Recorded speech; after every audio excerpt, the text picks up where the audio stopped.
I heard you went to the Mansell conference last weekend. How was it? What did you learn?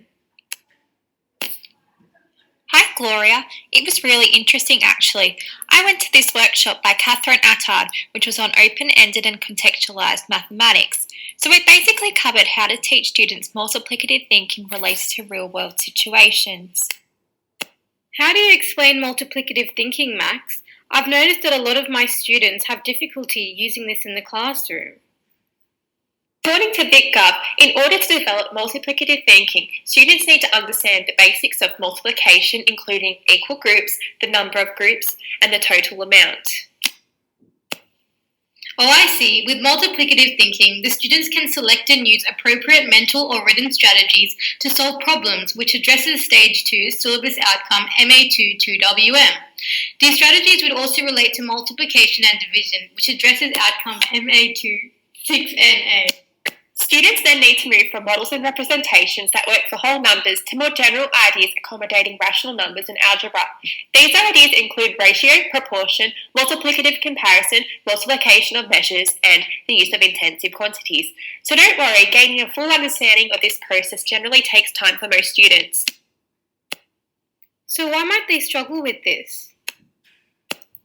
Difficulties may be from poorly developed mental strategies for adding and subtracting, an over-reliance on physical models to solve simple multiplication tasks, a limited exposure to different models of multiplication, and an over-reliance on additive thinking. So, Max, how can we help these students? Well, Gloria, to help students move forward, we can slow down and give students time to appreciate the multiple skills involved. This might involve scaffolding the use of appropriate strategies by asking, what does the question mean? How can the content be represented? How can students use what they already know? And which strategies work better and why? That sounds great, Max. Can you show me how to do this? Well, let's take a look at a video of Usain Bolt when he ran in the Beijing Olympics.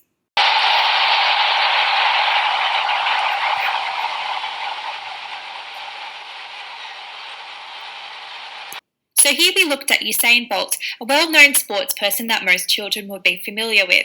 The video focuses on running, an action relevant to the daily lives of students. In our workshop, we were asked to estimate 2.44 metres and then measure this distance. This allowed us to visualise how far one of Usain Bolt's strides were and see the difference between our estimations and the actual length. Oh, that sounds great. I can see how you can make this open-ended, as students can choose their own materials or method to estimate the distance.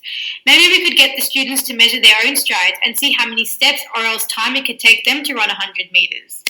That's what we did. So some students might see how many steps it takes them, as well as the time it takes to run 10 metres, and multiply this by 10 to get the amount of steps or time it takes for 100 metres. So how can we make this even more multiplicative for students? Let's have a look at a new question. If it takes Usain Bolt 9.58 seconds to run 100 metres, how long will it take him to run 1 kilometre? Compare the time to how long it might take you to run 1 kilometre. Students can find out how long it takes them to run 1 kilometre. Most students might multiply their answer by 10, but since this question is open-ended, there may be many different correct ways to solve the question that we might not even think of as teachers. So, Gloria, this question requires students to use multiplicative thinking by using the result from previous questions, but it also produces a question that relates to the real world, making it relevant to the daily lives of students. You can see how using real-life situations is far more engaging, as Savory states that when students feel that the maths is relevant, they are more motivated to think mathematically, as these sorts of tasks do not make learning a chore. Other ways that maths can relate to the real world is through connecting it to issues, topics, and events that students are familiar with.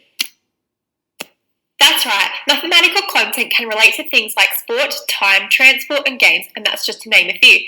Through the use of open-ended problem solving, students are provided with the opportunity to explore their mathematical thinking and select appropriate strategies such as multiplicative thinking to achieve the task. Problem-solving questions are important as they enable teachers to understand how their students think, which may help them manage misunderstandings and areas of difficulty as stated by Fernandez and Vowles. Wow, Max, thanks for your help. No worries, Gloria. Max! Gloria! Get back to class!